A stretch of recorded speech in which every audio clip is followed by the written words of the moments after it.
I n'a fɔ dɔgɔkun tɔw bin kɔ tuguni a nisɔndiyalenba bɛ aw bisimila renouveau kumasow kɔnɔna la studio Bamindɛw kɛrɛnkɛrɛnnenya la walasa ka aw kunnafoni jamana kunkanko kuma aw b'a dɔn k'a fɔ nin ye laadala jɛmukan ye min tɔgɔ bɛ wele ko 7 sur 7 ale bɛ dɔgɔkun kunnafonibaw bɛɛdala salon k'olu kɛ bakuruba ye ka kunnafonidilaw wele u kana u hakilinaw di a kan tiɲɛ don olu de ye kunnafonidilaw ye nka u bɛ min fɔ a tɛ k'a fɔ ko o ye kuranɛkolo ye nka u hakilinaw de don bɛɛ ka bɛɛ bonya i hakilina kan an b'aw fo ka waleɲuman dɔn aw minnu bɛ an lasɔrɔ télévision sanfɛ Mali ani Mali kɔ kan an b'aw fo ka waleɲuman dɔn aw minnu fana b'an lamɛn radio sanfɛ 98.1 ani radio ɲɛlɛni an bɛ aw bɛɛ lajɛlen fo minnu yɛrɛ b'an sɔrɔ an ka bɔlɔlɔ siraw sanfɛ kɛrɛnkɛrɛnnenya Renouveau TV FM o page sanfɛ an bɛ foli di aw ma aw minnu yɛrɛ bɛ tila k'a lamɛn YouTube sanfɛ an bɛ aw fo ka aw waleɲuman dɔn ka aw fo aw ka kanuya ani aw ka danaya la aw b'a dɔn k'a fɔ nin ye laadala jamukan ye min bɛ kuma jamana kunkanko de kan dɔgɔkun in kɔnɔ min kɛra o ye k'a fɔ dɔgɔkun daminɛ min ye Mali pankuru armée ka pankuru olu y'u munumunu sigida dɔw la sigida minnu ni jateminɛw kɛlen don k'a fɔ ko kulu marifatigi kɔrɔ olu ka sigidaw don siga t'a la an ka kumaw fɔ o si la o ko kɔni kɛra dusukun fɔɲɔgɔnkɔ fitinin ye ka sababu kɛ kulu marifatigi kɔrɔ ko o ye dalaɲini ye jamana ɲɛmaaw fana ko ayi ko dalaɲini tɛ ko jamana yɔrɔ bɛɛ lajɛlen de kan ka lakana Mali armée fɛ an bɛna hakilina miiriw kɛ a la ka sababu kɛ ko in dugusɛjɛ o bɛ bɛn waati dɔ ma wagati min n'o fana ye wagati kɛrɛnkɛrɛnnen kulu marifatigiw bolo an bɛna an nɛn don ani ɲɔgɔn cɛ halisa sariya sunba sɛbɛnfura kunkanko la halisa a ko kuma tɔ ka ca minnu ni olu ko u sɔnna gouvernement yɛrɛ ye jɛkuluba dɔ sigi ko commission de vulgarisation o hukumu kɔnɔ o wagati kelen jɛkulu fana bɛ k'u fara ɲɔgɔn kan jɛkulu minnu ni olu bɛ k'a fɔ ko u tɛ ko in na don o don dɔ bɛ ka fara a hakɛ kan an bɛna hakilina miiri kɛ o fana kan ni wagati ye an labɔ kunnafoni dɔ bɛ yen nɔ min ni dɔgɔkun in kɔnɔ a fana folofolo la kɛrɛnkɛrɛnnenya a tun bɛ ka kɛ kiiri binakun ka parti politique PSDA ni a maa ɲɛmaaba k'o ye kuma dɔ fɔ o kɛra sababu ye parti politique in bilala kiiri binakun kan nin ye nin siɲɛ fɔlɔ ye nin ka kɛ an ka jamana kɔnɔ an bɛna hakilina miiri kɛ o fana kan ka se ka nin kuma ninnu batiri an ni ɲɔgɔn cɛ an ka maa welelenw Musa Sayon Kamara ka bɔ journal l'Indépendant la Musa i ni ɲankuma i ni sɔgɔma kɔrɔ Isa baasi t'i la baasi tɛ na ka foli di ma kosɛbɛ foli diyara n ye foli di n barokɛɲɔgɔnw bɛɛ lajɛlen jariw bɛɛ lajɛlen ka foli di techniciens ni radio ni téléso ɲɛmaaw bɛɛ lajɛlen ma bɛɛ y'i laminɛ ka foli lase an lamɛnbaga n'an lajɛbagaw bɛɛ lajɛlen ma bɛɛ y'i laminɛ ka se ka kan ka fɔ ko Ala k'an ka jamana basigi amina yarabi Yusuf Sisogo Mrange ni sɔgɔma journal l'Alternance o maa ɲɛmaa don Mrange k'i fo foli diyara n ye ka Musa Sayon fo a y'i laminɛ ka Basaro fo ka Madani fo a diyar'u bɛɛ ye Bintu Napo minnu tɛgɛ bɛ nɛgɛjuru la k'u fo ani technicien bɛɛ fɛn fɛn sɔgɔlen bɛ radio la ani fɛn fɛn bɛ ka télé lajɛ an b'u bɛɛ fo an bɛ dugawu kɛ halisa Ala ka Mali basigi amina yarabi an bɛ foli d'i ma Basaro Aidara ka bɔ Amapura Basaro i ni ɲankuma Isa i ni sɔgɔma Isa ka foli d'i ma n barokɛɲɔgɔn plateau ka bɛɛ fo filɛbagaw lamɛnbagaw ko foli belebele olu tɛ techniciens ka se radio ɲɛmaayaso bɛɛ lajɛlen ma k'u ni ɲankuma Isa ka dugawu kɛ sunkalo an b'a la ko Ala ka timɛ ko ɲuman di silamɛ bɛɛ lajɛlen ma ni sini ni Ala si jɔ ko kɔnɔ o fana ye an balima chrétiens fana ka Paki donc an b'o fana dugawu kɛ ko Ala ka u samɛ Ala ka san caman yira an ni u la Isa o bɛɛ kɔfɛ hali bi ka dugawu kɛ sunkalo min ni an b'a kɔnɔ ko Ala ka basigi don an ka jamana kɔnɔ an b'a fɛ ka kɛ cogo min ɲuman sira fɛ k'Ala k'a kɛ ten amin Madani Sangare ale bɛ radio ɲɛta la Madani ni ɲankuma Isa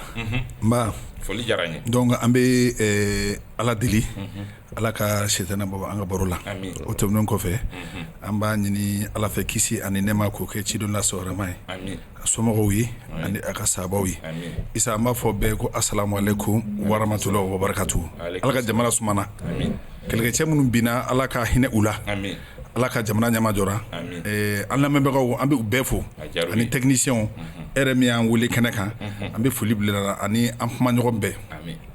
a diyara n ye Bintu Napo ale bolo de bɛ nɛgɛ kɛrɛfɛ la réalisation Ousmane Togo régie d'antenne na Dramane Kone Dra Junior an bɛ foli di aw kelen-kelenna bɛɛ lajɛlen ma o la an tɛ a bila dagirinda la an bɛ don an ka babu kunfɔlɔ kɔnɔ nka yanni an ka don o kɔnɔ an baarakɛɲɔgɔn ani an teri ni o ye Aliyu Ture min ni journal Le Démocrate o maa ɲɛmaa don kibaruya sɔrɔla ka fɔ kabi kuna sini ni u tun bɛ conférence de presse la maison de la presse la kibaruya sɔrɔla k'a fɔ a kibaruya tununnen don a somɔgɔw a masonamɔgɔw a n'a teriw bɛɛ lajɛlen na an kɔni tɛ a lahalaya dɔn o la an b'a kunnafoni di a mana kɛ maa o maa ka bolo kan ni jalaki nasuguya min bɛ a kan n'o y'a sɔrɔ a bɛ maaw de ka bolo kan u k'a bila kiiri tigilamɔgɔw ka bolo kan n'a to yɛrɛ ka jamana ɲɛmɔgɔw ka wuli ka jɔ kɛ walasa a kibaruya ka dɔn ka sɔrɔ kɛ a tɛ bɛn cogoya si la fasoden dɔ ka tunu ko o kibaruya ma dɔn fo jamana k'i jɔ a jɔyɔrɔ la a ko la an bɛ o cri de guerre o lancer Aliyu Ture yɛrɛ CDR masonamɔgɔba don nka o fana kɛrɛfɛ kunnafonidila don ka sɔrɔ k'a ka kunnafoni di sɛbɛn tɔgɔ ye ko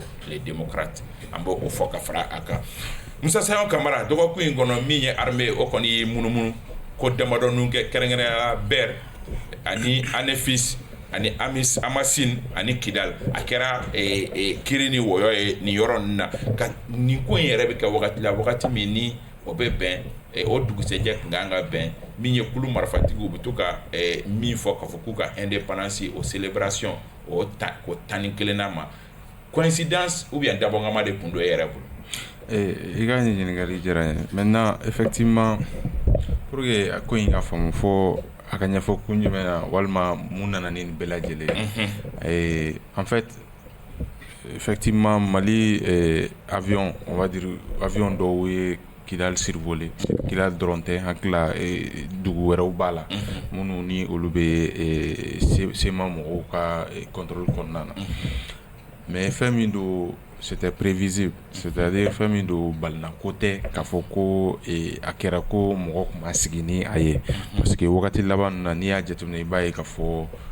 Mali gouvernement ni groupe signataires ni ɲɔgɔn cɛ gɛlɛyalen don kosɛbɛ bi daminɛ depuis wagati jumɛn depuis décembre hakila décembre tɛmɛnen in na Mali ɲɛmɔgɔw ni on va dire entre guillemets banbagaci mɔgɔw jɛkulu u b'a fɔ ma ten u bɛ marifatigi kɔrɔ u ma se ka ɲɔgɔn faamu fo ka na kɛ sababu ye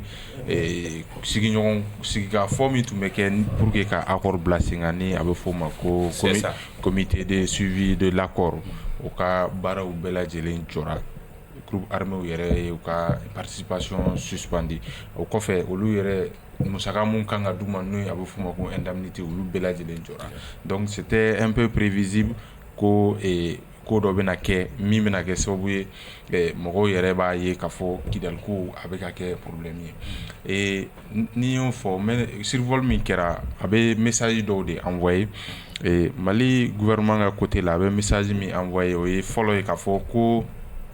a bɛ fɔ min kɛ k'a fɔ ko Mali territoire bɛɛ lajɛlen Mali ta ye k'a fɔ ko Mali avion bɛ se ka taa jamana fan bɛɛ lajɛlen fɛ a b'a yira k'a fɔ ko kuma in ko tiɲɛ dɔ b'o la wa k'a bɛ se ka lawaleya hali ni a y'a sɔrɔ an y'a ye gɛlɛyaw donna a kɔnɔna na barisa avion sera yɔrɔ dɔw la muguci bɔra a la message wɛrɛ fana ye jumɛn ye o ye k'a fɔ ko maliyɛnw yɛrɛ sigilen don k'a fɔ ko accord ko gɛlɛya b'a a la message b'a yira k'a fɔ Mali autorités bɛ dynamique min na sisan o ye k'a fɔ Kidal kɔni walima a kɛra dugu wɛrɛ minnu bɛ bamaci wale mɔgɔw ani groupe armé mɔgɔw bolo ka fɛɛrɛ kɛ k'a yira k'a fɔ ko a bɛɛ ye Mali territoire ye donc groupe armé yɛrɛ ka côté la n'i y'a jateminɛ i b'a ye k'a fɔ u ye ko in condamné dɔw b'a la k'a fɔ ko provocation don u yɛrɛ dɔw bɛ ka fɔ ka kumaw fana na k'a fɔ ko a bɛ cessez-le-feu c'est-à-dire marifa ci min tun bɛ yen nɔ k'a bɛ o violer mais n'i y'a jateminɛ i b'a ye k'a fɔ u dama groupe armé mɔgɔw k'a fɔ ko provocation don k'a fɔ ko Mali mɔgɔw ko gouvernement bɛ ka cessez-le-feu violer o tɛ ko kura ye parce que olu fɔlɔ effectivement olu fɔlɔ de y'a daminɛ bon ni olu fɔlɔ y'a daminɛ peut-être mɔgɔ dɔw bɛ se k'a fɔ ko non ko bɛɛ ye dɔ kɛ n'i y'a jateminɛ groupe armé mɔgɔw ye action dɔw posé minnu b'a yira k'a fɔ ko u ye cessez-le-feu in violé depuis longtemps jumɛn ni jumɛn misali la u ye chef d'état-major sigi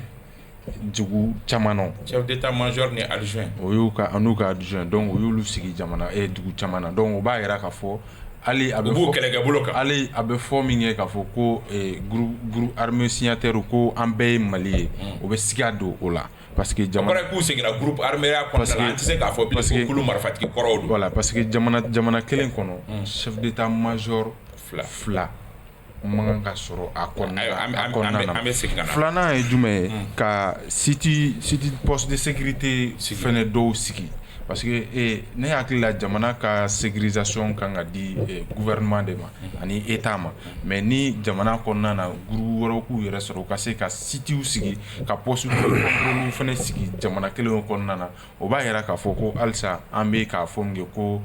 accord bɛ ka na ni basigi ye an ka jamana kɔnɔna na ko halisa ko tɔgɔ jɛ don waati in na. Yusuf, provocation i n'a fɔ o y'a fɔ cogo di. Bon, a bɛ dépend i bɛ position min na a bɛ dépend kan de la fana quoi parce que n'i ye sema mɔgɔw ɲininka olu ko provocation de don mais n'i ye gouvernement ɲininka comme ça y'a fɔ cogo min olu hakili la Kidal ye Mali fan dɔ de ye donc il n'est pas normal k'a fɔ ko Mali autorité tɛ se ka boli jamana fan bɛɛ kan mais isa n'an y'an segin kɔfɛ dɔɔni c'est à dire que nin situation in bɛ cogo min a bɛ komi sogo fasa muru da ka go o de kɛra nin ye parce que n'i y'a jateminɛ en fait fɛn dɔ de kɛlen don ka gouvernement malien ni mɔgɔ ninnu lié n'o ye accord ye et au accord je me rappelle bien 20 août u ye coup d'état kɛ dɔ min u ko fɛn o fɛn accord fɛn o fɛn bɛ k'u b'a bɛɛ dɔn ba la k'olu tɛ foyi violer donc à partir du moment u y'o engagement ta je crois qu'il n'y a pas de raison quand même que o accord in tɛ appliqué c'est vrai majɛ caman b'a la hali n'i ye mɔgɔ ninnu ɲininka u b'a fɔ majɛ b'a la gouvernement ko majɛ caman de b'a la mais dialogue in de man kan ka interrompu parce que dialogue interrompu di o de bɛ na ni mais jɔn ye dialogue interrompu oui parce que n'i ye kan o kan ɲininka parce que gouvernement pression bolo k'a fɔra ko nin accord ye duguci accord ye olu tɛ se ka appliquer u siran n'o ɲɛ sema mɔgɔw mais gouvernement tun bɛ logique kɔnɔ ka accord kɔni appliquer wagati dɔ la mais fɛnkɛw sigilen chef d'état major ni fɛnw sigilen est ce que o de ma gouvernement non yanni chef d'état non il faut dire les choses clairement yanni chef d'état major ka sigi bɛɛ y'a jateminɛ k'a fɔ communiqué dɔw kɛra o ni ye min fɔ dɔw u y'o retiré k'olu bɛ dialogue jɔ parce que ko accord in tɛ ka avancer donc ensuite n'i y'a jateminɛ k'a fɔ gouvernement fana y'a jateminɛ k'a fɔ fɛn bɛ accord in kɔnɔ n'olu appliquera o kɔrɔ o ye Mali dilanlen donc n'o b'o cogo la c'est à dire que dialogue in de tun kan ka continuer mais le fait que dialogue in jɔra o de kɛra sababu nana ni dusuw funtɛnila et puis bɛɛ y'i réserver ka kan na bɛɛ y'a ka position ta ne delila ka sɛbɛn n ka gafe kɔnɔ n ko ni situation bɛ ka taa cogo min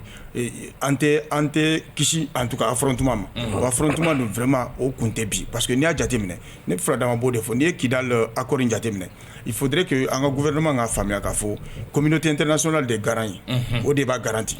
n'olu dun b'a garanti je me rappelle même ali Russie minnu y'an teri ye Russie ko gouvernement malien ka accord appliqué an teriw bɛɛ ani fɛn o fɛn ka di olu bɛ ka accord appliqué parce que pourquoi u b'o fɔ parce que ils se disent que communauté internationale Nations Unies yɛrɛ de bɛ ka nin garanti n'o bɛ k'o garanti vraiment solution de bɛ sɔrɔ c'est pourquoi moi je dis na an ka diplomatie tɛ diplomatie ye min bɛ baara kɛ a kɛcogo la sinon normalement nin dialogue in tun man kan ka jɔ u tun kan ka kɛ de telle sorte que banbagaci ninnu ani gouvernement an ka se ka compromis sɔrɔ c'est vrai que accord kɛni a tɛ se ka kɛ k'a fɔ k'a tɛ kɛ dɔgɔɲɛ kumu kan mais faire en sorte que c'est à dire que bɛɛ bɛ se k'i ta sɔrɔ a la sans que surtout k'a fɔra ko l'état reste l'état unitaire laïque etc l'état républicain olu o valeur ninnu préserver la ka ban mais le reste là on peut négocier o mais le fait que an bɛ ka situation bɛ ka durci cogo sugu dɔ la f'a bɛ na a laban bɛ kɛ affrontement ye e dun y'a fɔ n bɛ segin a kan tuguni affrontement da man di mɔgɔ si la parce que Mali bɛ jamana min kɔnɔ an bɛ niveau min na vraiment il est temps an ka bɔ nin crise ninnu kɔnɔ an ka se ka ɲɛsin développement ma. Basaro mun y'an se fo yan. Bon, ça, il faut remonter qu'à Sigiko Doni, parce que ça y a fois comment d'amener là. Je crois que depuis ces membres, ils ont communiqué pour affirmer leur suspension. Et d'abord retrait, ensuite retrait de en fait, c'est sa activité là. Et oui, pression montée. Gouvernement, il faut le dire, parce que à Ouagati là, au Trafou, Alger, ils ont été reçus même par le président algérien Tegoun pour que accord Balaleno parce que l'Algérie est le garant, il faut le dire, de cet accord. Kafoko à Balaleno. Donc Mali avait répondu à la convocation en disant que l'autre Sekata Djamana Kofe Touni, l'autorité malienne, pour parler un peu de cette situation. Nama avec Tchoukoua entre Maliens et au Mali. Donc de la suspension, Amadon dont les tensions montera d'un cran parce que Djamana Nyemogodo, parce que ni Possou de Rosapti de Solevé Djati Nyemogodo fait qui ont affirmé, qui ont dit publiquement Kafoko do Nataoula ko Sakumeta Tike fo a sigiyɔrɔ la ko la population de Kidal kan ka libérer ka bɔ ninnu yɔrɔ au même moment o y'a sɔrɔ ninnu fana y'u ka chef d'état-major sigi, c'est-à-dire an bɛ fɛ i n'a fɔ an bɛ fɛ ka don belligérance la, chacun essaie de se préparer i ka côté là. Jusque le mercredi dernier, je crois que o de ye kɛra problème ye quand ils ont pensé que avion taara munumunu Ber ani Fils ani Kidal yɛrɛ kunna ani Amases ka ti munumunu yɔrɔ la. Bon, Kidal, il y a eu des tirs de riposte, on va dire comme ça, voire mɔgɔw bolo. Mais bon, l'armée n'a pas répondu. Donc les gens, on a vu ça comme menace par rapport au 6 avril. C'est 6 avril ou avril, activité mec comme si à Kounoye. Mais il y a nos tchèques, je crois qu'une semaine avant, Bololo, quand on a fait un déroulé, nous avons fait une coopération Bado Kundamena qui a été même démenti, dire pas fait. A sorti là-bas pour dire que fouillé au jour d'aujourd'hui. En termes d'opération qui concerne un peu le Grand Nord. Donc, ni au diatemne tension monter les barres de Nord. Donc, ni tension, mais il suffit juste souvent d'un petit grain de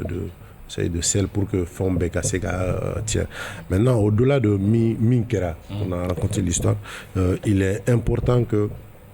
on puisse revenir un peu à la raison. C'est très important. D'autant plus que l'autorité malienne...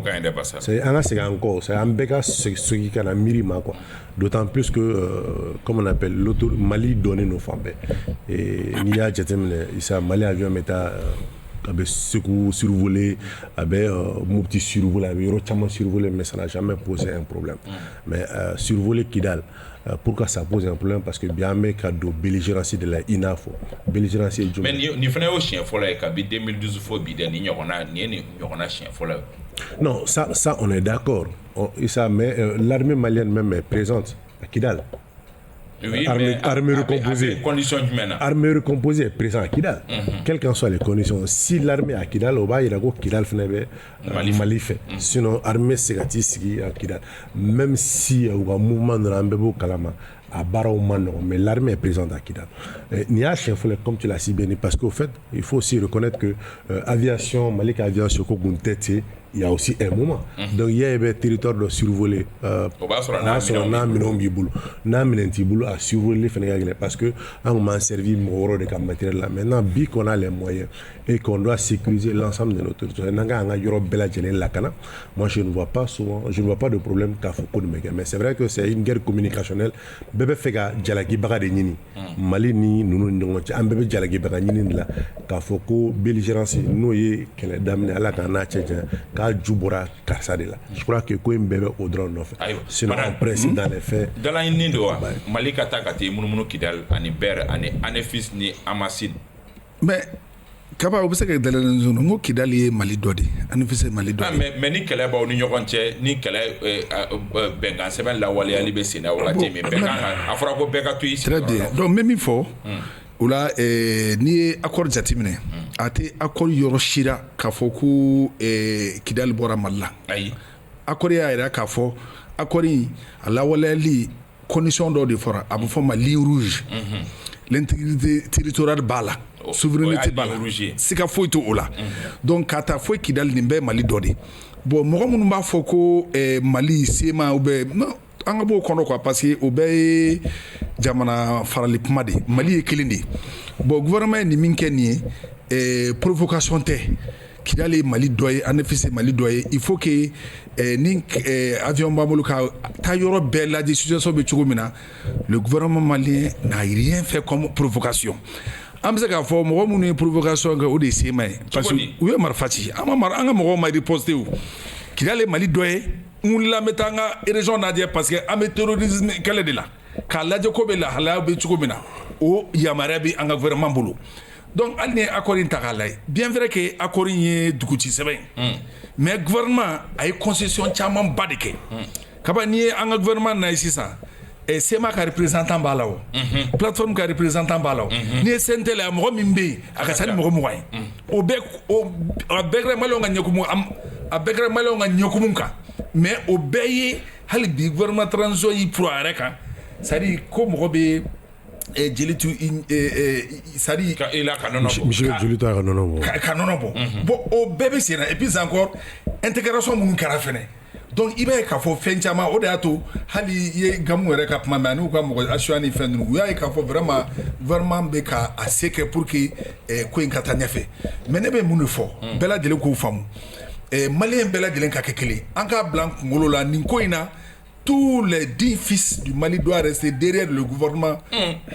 sur ces choses. Non, mais k'a fɔ mun na parce que hali bi sira ma ta sira min ayi mais n'i taara o terrain kan k'a fɔ ko 10 fils o est ce que o tɛ kuma la tiɲɛ ye o b'a yira k'a fɔ mɔgɔ minnu ni hakilina wɛrɛ b'o olu la o mais i bɛ k'olu traiter den den e ma ne faamu n bɛ ka min fɔ an bɛɛ kan ka to kɛlɛ na pour que Mali ka intégrité bɛ sabati souveraineté bɛ sabati sema ninnu bɛ dynamique min kɔnɔ kaba dynamique ɲuman tɛ parce que n'i ye jateminɛ kɛ an ka gouvernement de wulila ka taa survoler avion survoler la mais u ma frappe kɛ u ma foyi kɛ mais n kɔni bɛ min fɔ kuma laban na o ye ladilikan min ye ayiwa il faut que an kana sɔn an ka bin provocation kɔnɔ parce que bɛnkan sɛbɛn bɛ olu fana nana o de okumu kɔnɔna la donc ko hadamaden i bɛ tigɛ da sɛ kolokolo ka sɔrɔ i m'a ɲɛ ci o kuma kɔrɔ c'est à dire ka fɛɛrɛ dabali bɛɛ tigɛ pour que an ka u kana force utiliser foyi man jugu wo kɔnɔ fɛn n tɛ bɔ a dala kɔ donc an ka fɛɛrɛ dabali tigɛ k'o ko to sɔrɔ mais ka nɔgɔ bɛɛ bɔ ko la k'a fɔ fɛn min bɛ ninnu kɔnɔ kaba tɛ ɲɛ sɔrɔ n'o ye jamana kɛlɛ a tɛ ɲɛ sɔrɔ. Musa est ce que la guerre est évitable, est ce que kɛlɛ in a bɛ se ka bali an bɛ ka taa cogo min. Effectivement bon ne bɛ to k'o fɔ n ka kuma la tuma bɛɛ c'est à dire Mali bɛ niveau min na risque d'affrontement élevé don kosɛbɛ mɔgɔw ka marifa ta ɲɔgɔn kama a risque élevé don kosɛbɛ mais an bɛ yɔrɔ min na il est toujours possible ka marifa ci ɲɔgɔn na an damaw ni ɲɔgɔn cɛ parce que an bɛɛ ye maliyɛnw de ye an damaw ni ɲɔgɔn cɛ il est toujours possible k'a éviter a bɛ éviter cogo jumɛn éviter li stratégie fɔlɔ o ye k'a fɔ médiation min bɛ yen nɔ ni o bɛ accord ko kunna ani min bɛ gouvernement ni groupe armés ni ɲɔgɔn cɛ o médiation ye démarche dɔw daminɛ minnu b'a to gouvernement ni groupe armé mɔgɔw bɛ se ka sigi ka kuma cogo min na k'a lajɛ point de blocage minnu bɛ yen nɔ olu ka se ka wuli pour que an kana se affrontement ma accord ka se ka relancer o mesure n'o o sera ka continuer o bɛ se ka kɛ sababu ye affrontement bɛ se ka éviter ni o bɛɛ lajɛlen bɔra la k'a fɔ ko effectivement ko groupe armé ko olu b'u yɛrɛ senti k'a fɔ ko maliyɛnw don u ni Mali gouvernement bɛ cogo min na u si man ka jɛn ni a ye k'a fɔ ko Mali ka taa affrontement na nin waati in na parce que an mako tɛ o la nin waati in na ka da mun kan Mali autorités bɛ dynamique min na o ye k'a fɔ ko u bɛna terroristes de kɛlɛ terroristes banbagaci minnu bɛ an ka jamana côté ni fan caman fɛ u bɛ k'olu de kɛlɛ nin waati in na. mais Musa n'i ye Mali gouvernement ka kuma lasela a ka communicateurs lamɛn olu bɛ min fɔ o ye e bɛ ka min fɔ contraire parce que Basaro y'a fɔ kumaw de fɔlɔ la ko Kidali bɛna récupérer opération ba bɛ sen na o de fana ye tension tɔ ye la. non ne c'est à dire vidéoman ni maa wɛrɛ i b'a dɔn ne pratiquement ne ni mɔgɔw tɛ ɲɔgɔn faamu o la parce que ka to ka mɔgɔw ka kumaw rumeurs ni fɛnw commentaire kɛ moi ne tɛ don o la généralement. mais u bɛ caman fɔ min bɛ tila k'i yɛrɛ retrouver gouvernement tun bɛ kuma en réalité a wagati kɔnɔna na effectivement i ye kuma min fɔ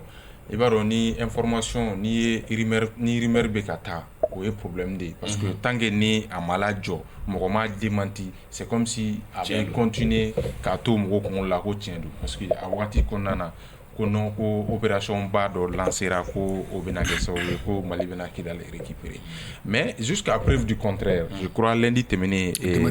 a démentira k'a fɔ ko Mali yɛrɛ bɛ dynamique min na Mali tɛna dynamique foyi tɛ dynamique logique foyi la bi min bɛ se k'a to ko an bɛna taa k'an bɛna fɔ ko Mali bɛ ka taa Kidali récupérer par la force au contraire ko Mali bɛ armé contre les terroristes o de la an bɛ k'o fɔ ni Mali bɛ yɔrɔ min na sisan Mali kan k'a ka effort concentré o de kan mɔgɔ mɔgɔ bɛ yen nɔ k'a fɔ ko olu tɛ groupe signataire ye k'a fɔ k'o ye banbagaci de ye k'a fɔ ko o ye djihadiste ye ni Mali continue k'o lutte kɛ sisan o bɛna kɛ sababu ye Mali bɛna se ka Kidali yɛrɛ retrouver parce que n bɛ n'o fɔ mun na aujourd'hui peut-être ni y'a fɔ mɔgɔ dɔw bɛna fɔ ko non ko n bɛ basé mun kan en réalité groupe armé mɔgɔw bɛ yɔrɔ min na ils sont affaiblis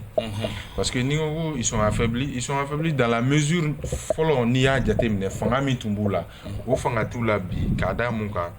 déjà dɔw démissionnera ka bɔ u la hali kura laban mun fɔra sisan olu ni olu tɛ dɔw y'u sen bɔ u la ensuite i b'a ye k'a fɔ groupe armé ninnu u dɔrɔn tɛ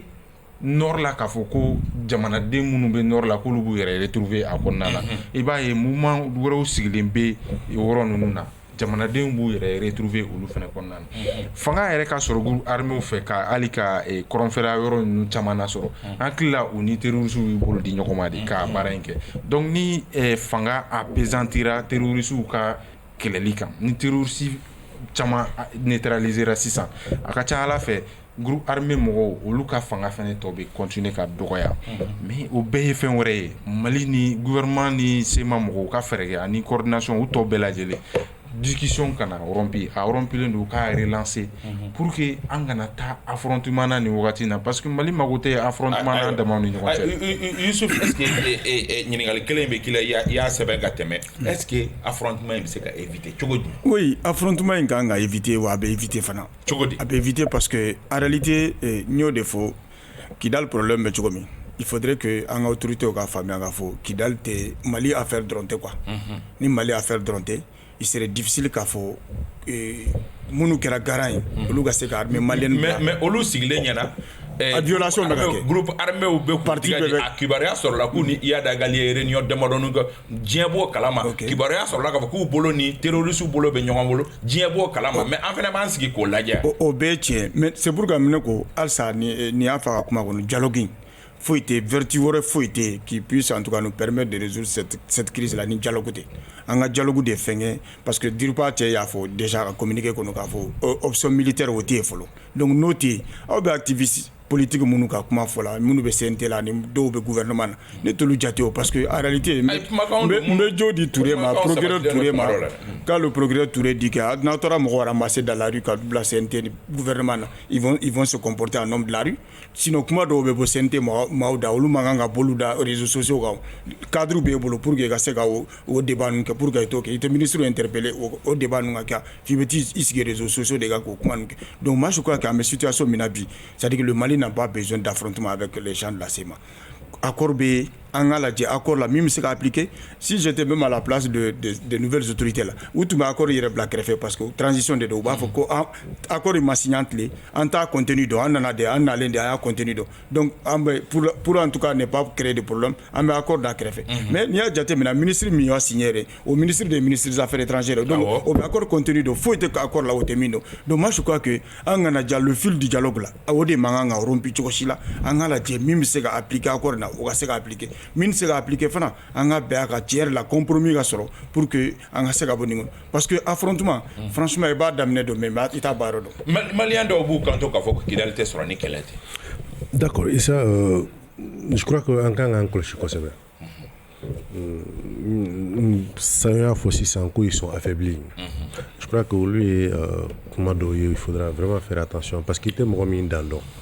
i tɛ mɔgɔ min hakɛ dɔn d'autant plus qu'il yɛrɛ kuma fɔ u ni Iyad Agali ka ɲɔgɔn ye o dɔnnen don caman kɛra ka tɛmɛ et souvent Mali u ye Mali yɛrɛ violation jugu ye accord la o Isa an bɛɛ b'o kalama mais hali u bɛ u n'an ka finitigiw bɛ bila ɲɔgɔn na wagati min na Isa bɛɛ b'a dɔn u ka soutien logistique en 2014 2004 je crois 2014 Maraka vigile senfɛ bɛɛ b'a dɔn John nana pratiquement en renfort donc Isa voilà pourquoi il faut faire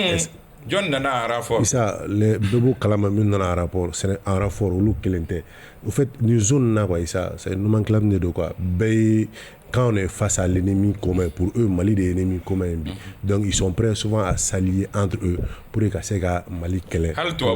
Isa a s'aligner aujourd'hui Ali Touabou Isa a s'aligner aujourd'hui pour que Mali kɛlɛ voilà pourquoi il faut pas sous-estimer qu'il y a un nombre d'autres qui veut barakeni oui le plus important c'est de faire extrêmement attention nombre konna kama bazo ka kelege la preuve d'ailleurs et djihadisme kelem na malabi au départ à Goufrago c'était combien d'hommes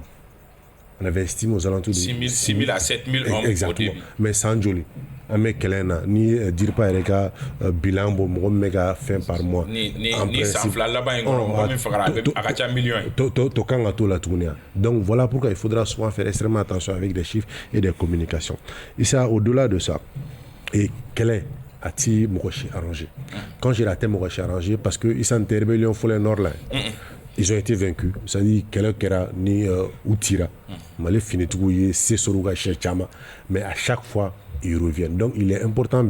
qu'on puisse aller dynamique de paix durable, c'est-à-dire min b'a to bɛɛ ni kɛlɛ bɛ sabati jamana fan bɛɛ la pour que développement baaraw bɛ se ka amorcer. Ni an m'o baaraw kɛ isa an bɛ to chaque fois guerre nafa, c'est-à-dire nafa foyi tɛ kɛlɛ la isa ni seginkɔ tɛ. Et d'ailleurs ne ka faamuya la l'État a un atout. O atout ye jumɛn bi gouvernement kɔnɔ il y a des représentants, SEMA représentants mais gouvernement kɔnɔ. Faut bi qu'ils ne se sont pas désolidarisés k'a fɔ m'a fɔ publiquement k'a fɔ en tant yɛrɛ reconnu SEMA baara foyi la u bɛ CNT la o isa faut bi u m'u yɛrɛ déclarer minnu bɛ officiellement k'a fɔ SEMA ka bɛ ka position min ta bi anw tɛ an yɛrɛ y'a kɔnɔ. De ce fait isa ceux-ci peuvent servir, c'est-à-dire d'interférence, c'est-à-dire ani ninnu ɲɔgɔn cɛ pour ka se ka kuma accentuer ɲɔgɔn cɛ walasa an bɛ se ka bɛn kelen kan parce qu'à un certain moment il faut choisir son camp. N'i bɛ neutralité la il kan ka kɛ jumɛn sa i kan ka kɛ médiateur de. Donc ministres minnu bɛ yen qui sont de la SEMA minnu bɛ CNT la qui sont aussi de la plateforme k'olu utiliser pour ka dialogue relancer ani ninnu ɲɔgɔn cɛ pour qu'on puisse aller vers une paix durable ou bien que se désolidarise k'a fɔ publiquement SEMA bɛ bolo min kan bi anw tɛ an yɛrɛ y'a kɔnɔ bi donc walima u k'a fɔ ko gouvernement bɛ bolo min kan o t'u yɛrɛ ye o fila dɔ la kelen do d'autant plus que a fɔra mɔgɔ dɔw démissionné na déjà ka bɔ SEMA la qui ne sont pas dans le gouvernement, qui ne sont pas au CNT. Groupe dɔw bɛ yen les chefs rebelles u ka chefs dɔw bɛ yen qui sont dit que bi SEMA bɛ taabolo min kan olu tɛ u yɛrɛ y'a kɔnɔ, ils sont désolidarisés. Donc de la même manière minnu bɛ fɛn na qu'on se sert de ka dialogue établi hali bi kuma ɲɔgɔnya barika bonya walasa an bɛɛ bɛ se ka bɛn kɛlɛ parce que kɛlɛ bido sini no mais toujours malien dɔ de ni mɛto a la ke Kidal ka do ke suri mɔgɔ do ala ka n'a cɛ janya ça reste toujours un malien. Madame ko Kidal tɛ sɔrɔ ni kɛlɛ tɛ. Bon ne bɛ min fɔ fɔlɔ komi kuma ɲɔgɔn dɔ y'a fɔ k'a fɔ Mali problème ba tɛ Kidali n'i ye Mali problème ta k'a la ni san don Kidal ye 80%. Cogo di? Parce que japapa kɛlɛ fɛn fɛn filɛ nin ye en tant que ni Kidali situation ma ɲɛnabɔ japapa kɛlɛ min ɲɛnabɔli ka gɛlɛn parce que u bɛɛ tigɛ de bɛ ɲɔgɔn bolo. Gloku de be changer donc parce que Kidal ka bon donc aux zones nununa nunu tigɛ bɛ ɲɔgɔn bolo tilegan fɛ dɔw ye SEMA mɔgɔ ye sufɛ u ye Iyada Gali ka très bien donc maintenant ma nɔgɔ donc maintenant o la mais min fɔ comme on dit qui veut la paix prépare la guerre parce que an ka mɔgɔw bɛ ka labɛn minnu sabati o ye ko ɲumanba de u ko o labɛnw sabatili ninnu o ye ko ɲumanba de donc an bɛ an b'o encourager mais ka min fana fɔ gouvernement ma ban sigi ka fɔ ma autorité ma ban négociation ma mais accord yɛrɛ ka application na gouvernement ye min k'a la gouvernement kan ka fɛn fɛn kɛ a y'a bɛɛ kɛ mais accord yɛrɛ application fɔlɔ-fɔlɔ ye jumɛn n ko ye désarmement de ninnu ma désarmer o marifa b'u bolo o donc an ye fɛn application fɛn fɛn bɛ na a bɛɛ bɛ na gouvernement ka côté de la depuis bɛɛ ka waati fo sisan. Mais gouvernement de fɛnɛ kan ka accord appliquer o. Gouvernement bɛ ka appliquer o mais olu de tɛ k'u ta kɔ parce que olu kan ka désarmement de kɛ fɔlɔ. Chacun l'obligation. U tɛ k'u désarmer bɛɛ n'i ka i ta don mais ni a fɔra k'a bɛ daminɛ ni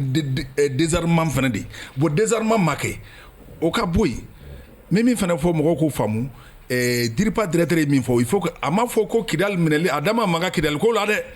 a ko Mali région bɛɛ Mali ta ye mais ko olu bɛ min kɔnɔ bi olu armée bɛ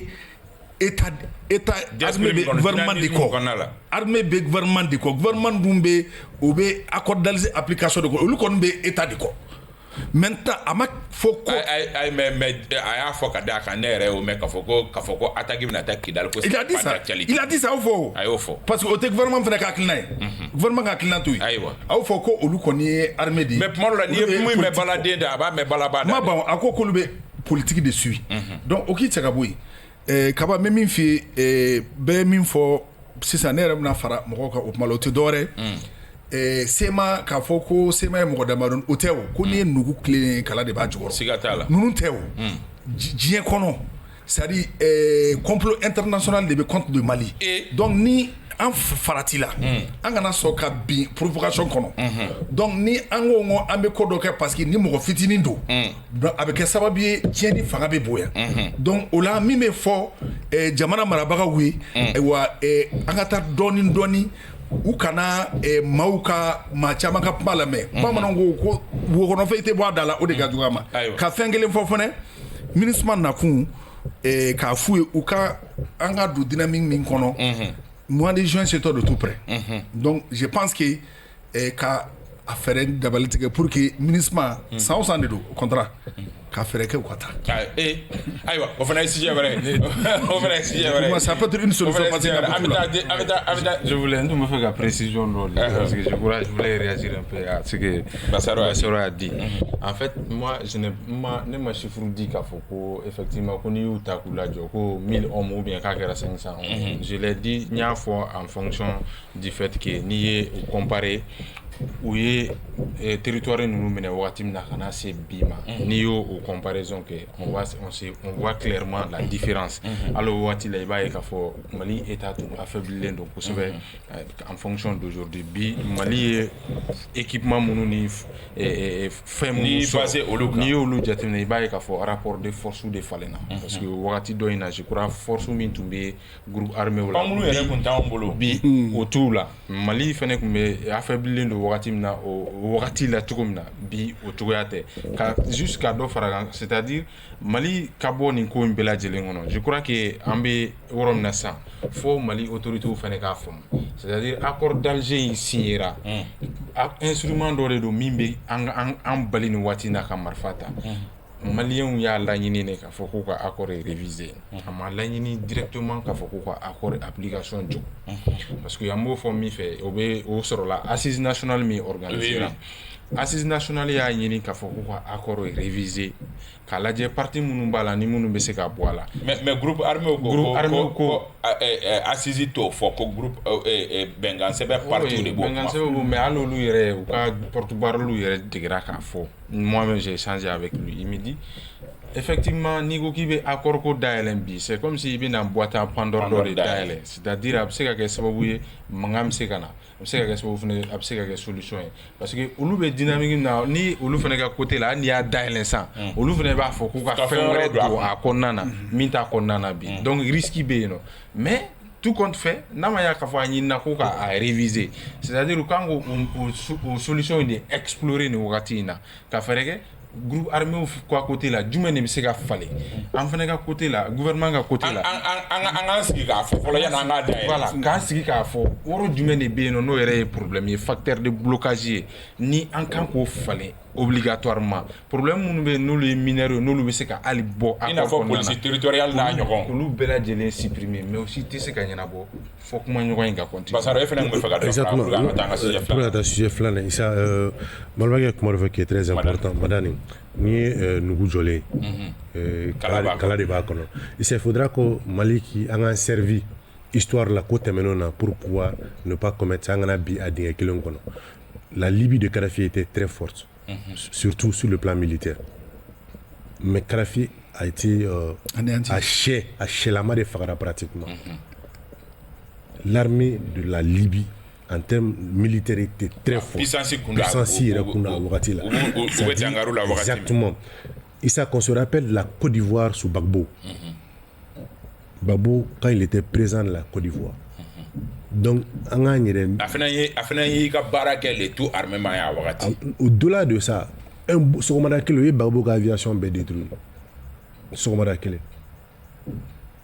donc voilà pourquoi mais en fait mais tout temps non voilà pourquoi je dis il faut mettre l'accent sur la négociation et nous de fond support do bambolo support de jumɛn exemple di ma Isa ministre du gouvernement Isa au membre be senti là mettons la mais au ministre du gouvernement o ma ou bali ka chef d'état-major sigi o mu bali ka zone tampon sigi o mu bali ka san caman ka indépendance anniversaire fêté Isa to ka jumɛn provocation de thème exactement enchère de quoi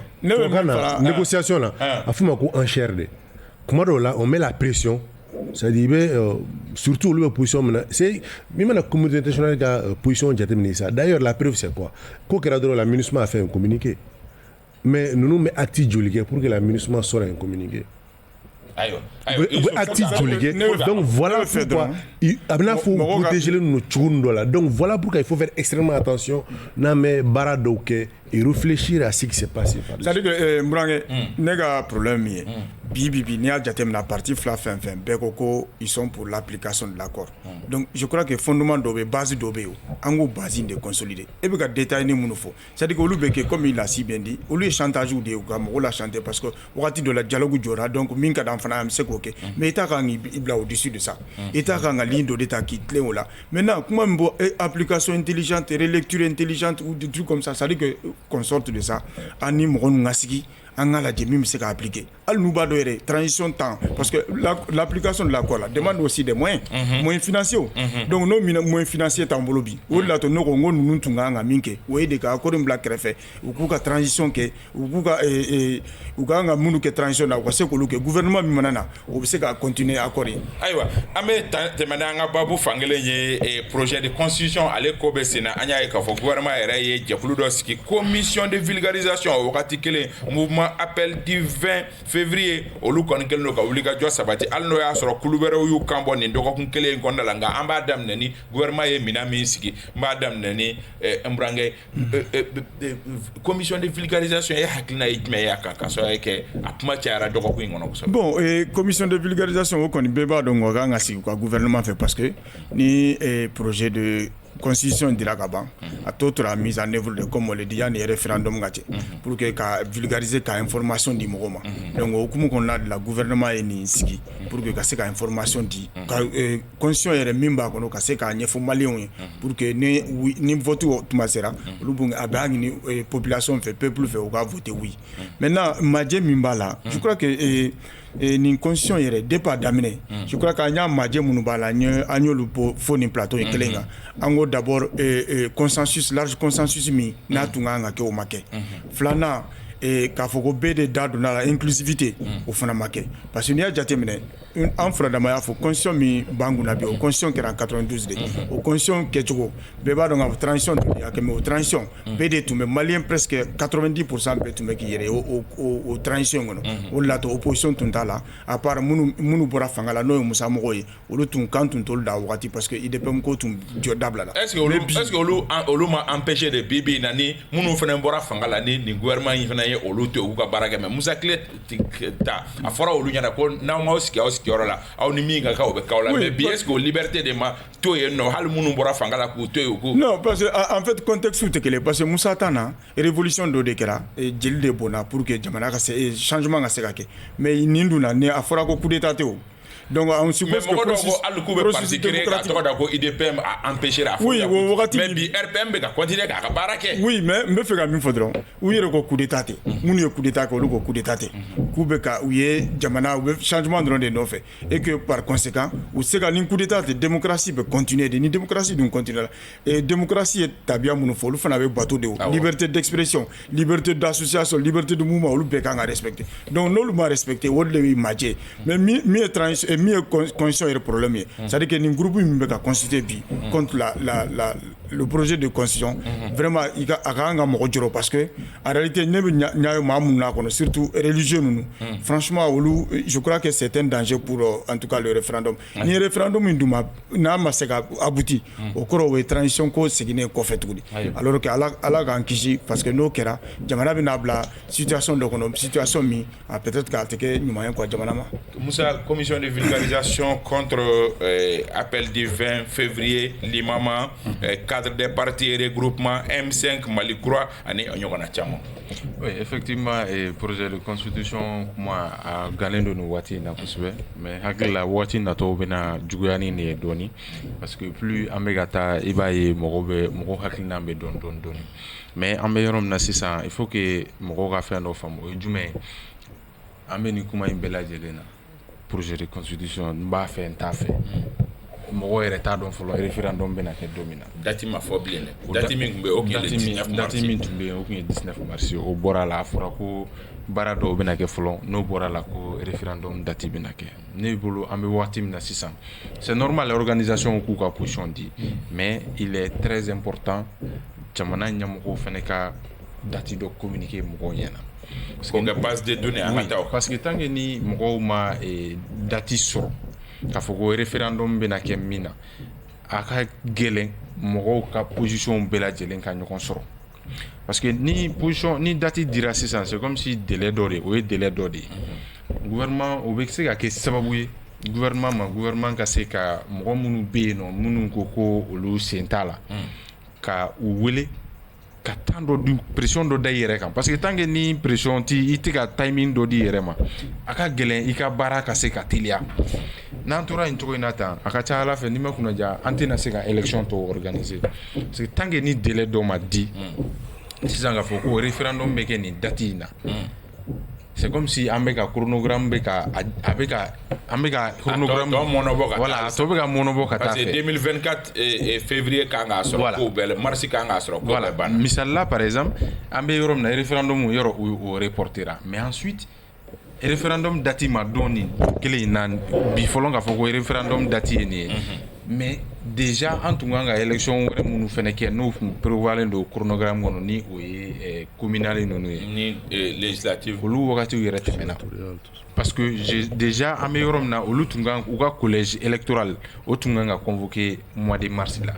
mais mois de mars tɛmɛna o ma convoqué donc o kɔrɔ k'a fɔ référendum datiw bɛ pousser datiw bɛ ka ɲɔgɔn pousser déjà mais halisa an tɛ date kura dɔn donc je voulais k'o précision di sinon i ye commission ko kuma min fɔ effectivement commission sigili ye normal ye ka projet de constitution ɲɛfɔ mɔgɔw ɲɛna mais n ye dɔ ka interview la mais Mohamed Kibiri ko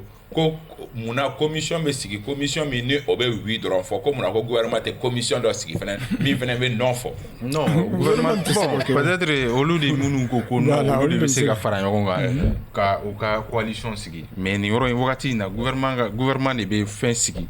min b'a to olu bɛ se ka mɔgɔw lasɔn ka na fɛngɛ kɔnɔna na n hakili la commission ye mɔgɔ a nombre min b'a kɔnɔna na a bɛ taa i jɔ mɔgɔ 50 ni 8 ɲɔgɔn c'est comme mɔgɔ 60 ɲɔgɔn mais bon Mali gouvernement ka nombre généralement estimatif don parce que kɔfɛ i b'a ye a bɛ caya ni o ye maintenant n'i ye o jateminɛ ne bɛ ka questionnement dɔw bɛ ne la parce que effectivement commission ye comité de don mais comité kɔnɔna na fɛn volet fila de don volet fɔlɔ o ye ko commission stratégique o ye gouvernement membre dɔrɔn de c'est-à-dire ministre dɔrɔn de b'u yɛrɛ sɔrɔ kɔnɔna na maintenant ministre minnu b'o kɔnɔna na je crois que a dɔw fana y'u yɛrɛ sɔrɔ commission de finalisation kɔnɔna na donc k'a fɔ ko bɛɛ lajɛlen bɛ yen nɔ i bɛ gouvernement na je crois c'est normal k'i ka salaire ta i b'i ka o baara mais indemnité ko ninnu na o bɛna kɛ cogo di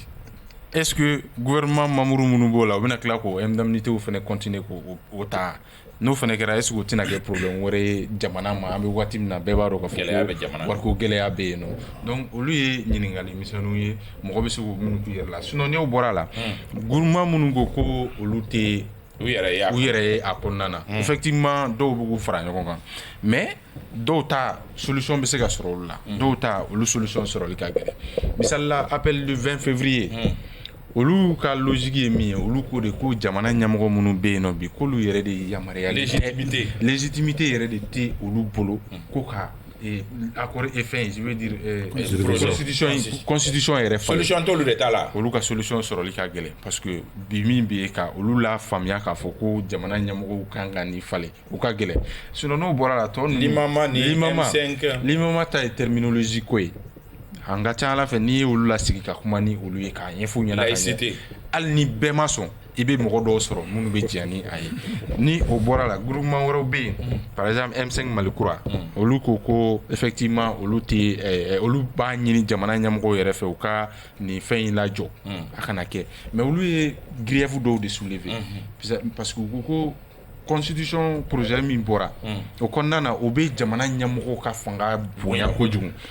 dɔw la négociation mana dayɛlɛ ka discussion dayɛlɛ ka kuma ɲɔgɔnya sɛbɛntiya kosɛbɛ a bɛ se ka kɛ sababu ye walima ka gouvernement dayɛlɛ ka M5 Malikura mɔgɔ dɔw don a kɔnɔ bon bɛɛ bɛ se ka kɛ mais n'i ye kuma ɲɔgɔnya dayɛlɛ o dɔw la olu bɛ se ka fɛn dɔw i bɛ se ka explication d'olu ma ko min na a y'o kɛ a ka ca ala fɛ hali ni olu mɔgɔ bɛɛ lajɛlen fɛnɛ ma sɔn mais u bɛ se k'a faamuya minnu kɔni ko ko gouvernement tɛ légitime ye olu de la faamuyali ka gɛlɛn branche radicale ye olu la faamuyali ka gɛlɛn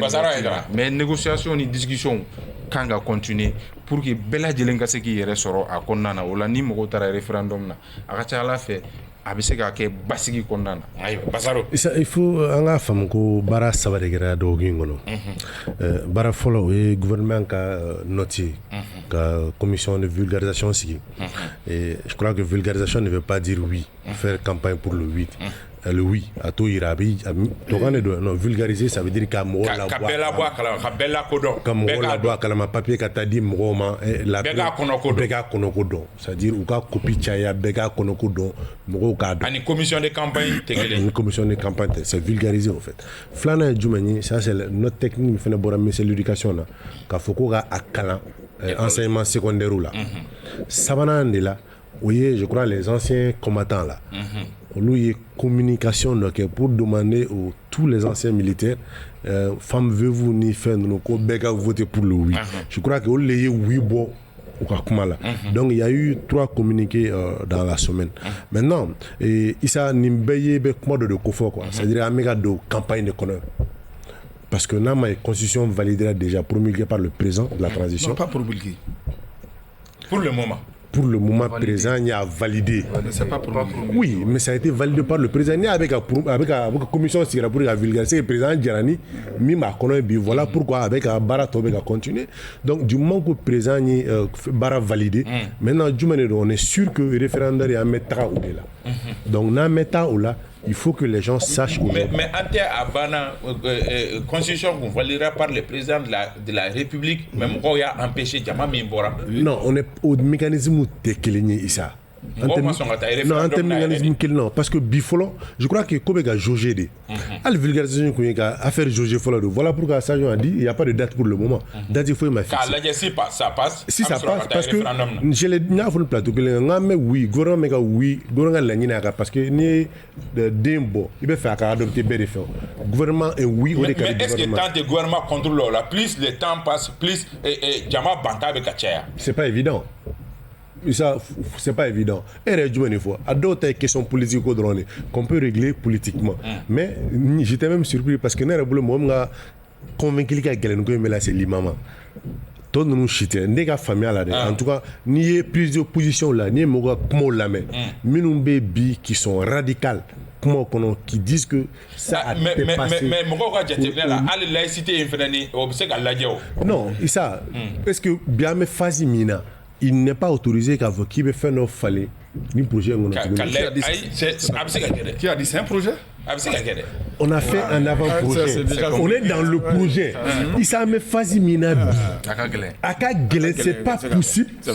Car faut qu'il y ait là qu'il y ait les tournis. Il s'est qui veut faire un fallait à Kono. Au mais c'est qu'on a tué mina Issa. Là que mettre mes tournis senté nyekoro peut-être. Là que tu me senté nyekoro, eux pouvaient encore apporter. Comme on appelle une modification. Mais est-ce qu'à l'âge de l'école de Sénégal, ça avec à vulgariser. On pourra nier rôle avec un niefo moye sane. C'est-à-dire minuma laïcité une femme, gouvernement a familial, kata laïcité niefo oluye. Minuma femme que c'est opportun, c'est-à-dire bien quand ta conscience court là, sans aller vers une 4e République, il faut aussi le dire parce qu'en tant que République court là, mais quand ta conscience court de là, ça, oui, on a dit qu'on ne va pas à une 4e République. Qui a dit on va à une 4e République.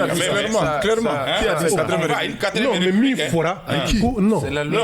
depuis Bara Damne là. Depuis Bara Damne, quand il attaque, on est toujours dans un régime présidentiel. Non, c'est une nouvelle dans une nouvelle république. C'est la commission de vulgarisation. Si ça m'a damné, Basoro m'a damné, Bakaira, Basoro là, en situation financière, 4e République de la Mouna, 4e République d'eau. Parce que la nature du régime a changé catégoriquement. Parce que il y a des régimes semi-présidentiels. Il y a un régime présidentialiste. Mais il y a un régime présidentiel. Il faut aller des femmes. Donc, il y a quelques flancs venait. Depuis avant le projet. Non, non, mais pas. Non, mais flancs venait comme on fait. On a ta 4e République là. Parce qu'il n'y a pas de parce qu'on a un 600. On a une constitution à réviser. On ne révise pas la constitution, mais c'est une nouvelle constitution. Ce n'est pas la révision. Parce que les révisions aux procédures, c'est déterminé par la constitution. Donc, on a réviser. Donc, à bien fort, et coup d'état de kɛra ou bien révolution de kɛra. Non, c'est vrai que Bassaro be ka min fɔ, c'est pas à négliger parce que j'ai compris. La code daminɛ la. Aïdar Fuseni Samake, j'ai compris ça. A tun bɛ ka min fɔ, a tun bɛ ka jeu de monde dɔ fɔ ko c'est pas une nouvelle constitution mais ko c'est a bɛ k'a fɔ cogo dɔ la min b'a yira k'a fɔ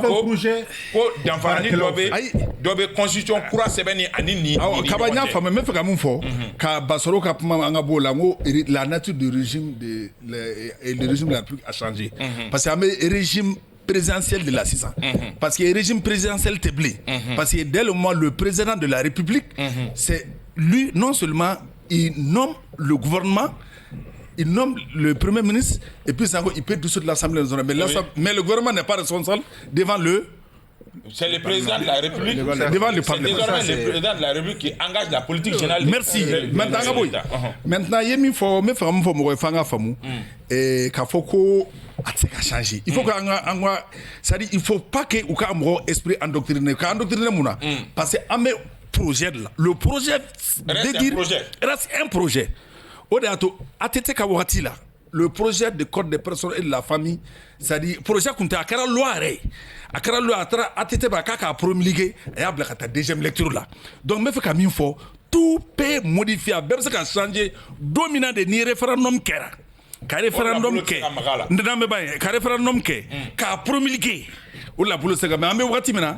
e kaba ubu ko do mo kungolo la ka fo non il va ay ne la mais ubu ko si ça ubu ka mino mo kungolo la ko ma ka seka kala au fondement juridique théologie ayo isu me fa ka fitini fo me fitini mi fraka o ma fo rochi il faut que Bassaro ga famia clairement on va à une 4e république au compte du tout là Fuseni Samake min fo peut-être à fo par rapport au contenu ni a jatemna changement pas ma changement pas dona la bon là, même quand il s'est fait, par exemple, on ne s'est pas éloigné, on ne s'est pas totalement éloigné de l'ancienne constitution. Mais si une nouvelle constitution est adoptée, c'est une nouvelle république. Voilà, c'est clair. Ça, il faut que maintenant puisse comprendre. Et à mi fo, nous de fo, on projet pour mettre signataire CNT koro, modification de mettre ça do ala. Mais pour qui peut prendre un stylo? C'est un projet quand même. On est dans un projet, mais un projet validé. Ça veut dire quoi? Pardon ça. Un projet validé. Un projet dont la campagne n'a pas encore commencé.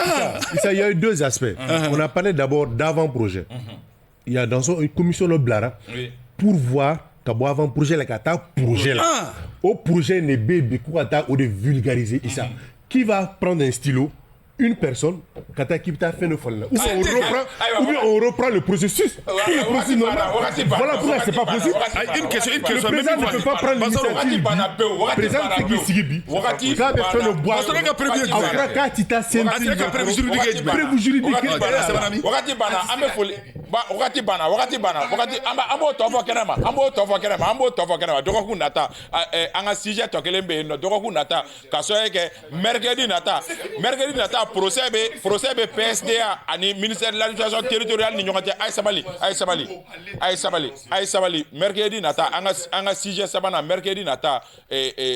PSDA ka procès renvoyera kata mercredi nata na kra chikomi samedi nata ame pma okan ame folidi bamsa sisoko ma jokolojo Maître Ibrahim Ndiaye ame folidi ama ka folidi honorable Jarasuma ka folidi honorable Fatmata Dambélé ame folidi Mohamed Karame ma ya fo orange la almami sangata ambi fo Tamba Traoré ORTM amba ubela jelen fo ORTM directeur ba Ibrahim Djombele ambe ifo capitaine Kalou Traoré kanajigila anaka demba ambe au bela jelen fo ka foli badi kata prison centrale